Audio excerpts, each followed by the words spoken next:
नमस्कार, आप देख रहे हैं गुजरात तक का प्राइम टाइम बुलेटिन और मैं हूं आपके साथ गौतम। पेट्रोल और डीजल के दामों में पिछले 17 दिनों से लगातार बढ़ोतरी हो रही है और राजधानी दिल्ली में तो डीजल के दाम पेट्रोल से भी ज्यादा हो गए हैं। पेट्रोल 79.56 रुपए लीटर, जबकि डीजल के दाम 79.88 रुपए हो गए हैं। तो वहीं गुजरात में भी पेट्रोल डीजल के दाम आसमान को छू रहे हैं।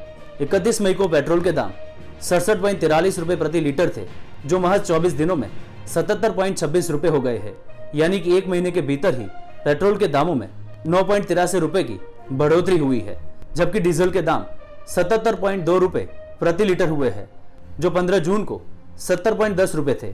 यानी कि महज 9 दिनों के भीतर ही डीजल के दामों में भी 7.10 रुपए की बढ़ोतरी हुई है।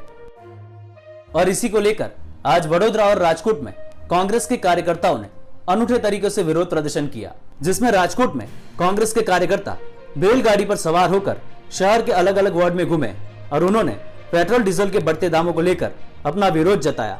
तो वहीं वडोदरा में भी कांग्रेस द्वारा हनुमान मंदिर के बाहर बैठकर भीख मांगकर विरोध प्रदर्शित किया गया। दोनों ही शहरों में विरोध प्रदर्शित कर रहे कांग्रेस के कार्यकर्ताओं को पुलिस ने हिरासत में लिया।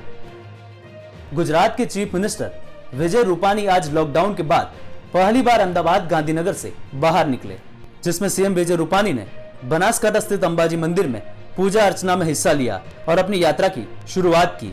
अब सीएम विजय रूपानी राज्य के अलग अलग विस्तारों में जाएंगे।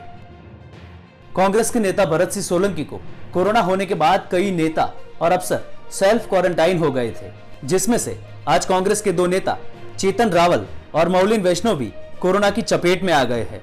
आपको बता दें कि राज्यसभा के चुनाव के वक्त भरत सिंह सोलंकी पार्टी के कई विधायक और कार्यकर्ताओं के साथ लगातार संपर्क में थे, जिसके चलते उनके संपर्क में आए लोगों के सिर पर अब कोरोना का खतरा मंडराया हुआ है।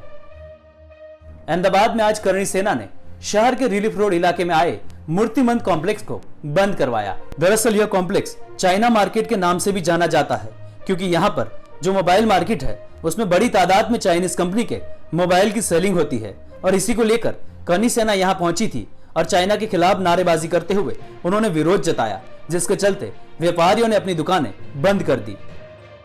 गुजरात में रथ यात्रा न आयोजित होने की वजह से विवाद और ही बढ़ता जा रहा है। गुजरात हाईकोर्ट के द्वारा इजाजत न मिलने की वजह से कल अहमदाबाद में रथ यात्रा आयोजित नहीं हो पाई थी, जिसको लेकर जगन्नाथ मंदिर के महंत दिलीप दास जी ने आरोप लगाया है कि हमारे साथ धोखा हुआ है और हमने जिसकी बातें मानी उन्होंने ही हमारे साथ विश्वासघात किया है।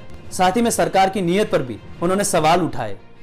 इस मामले को लेकर सरकार की ओर से सफाई देते हुए गृह मंत्री प्रदीप सिंह जडेजा ने कहा कि कोरोना महामारी को ध्यान में रखते हुए गुजरात हाईकोर्ट ने रथ यात्रा आयोजित करने की अनुमति नहीं दी थी, पर सरकार की ओर से सभी प्रयास किए गए थे और हमें भी रथ यात्रा आयोजित न हो पाई, जिसका बेहद दुख है।